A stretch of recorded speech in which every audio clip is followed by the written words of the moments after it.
ngayon, tapos na tayo magluto. So meron ako ditong 1 cup of rice. Tapos ayun, niluto natin kanina na sweet and spicy pork adobo. So try na natin. So kuha ko ng kanin.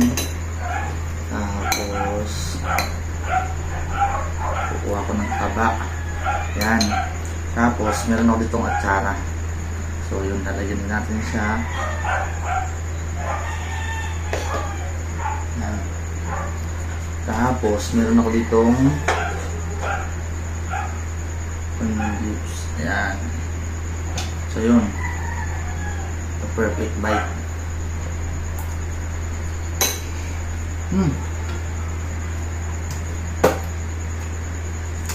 Grabe.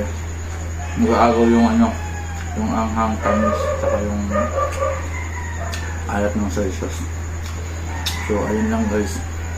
Thank you for watching. Please don't forget to like, share, and follow.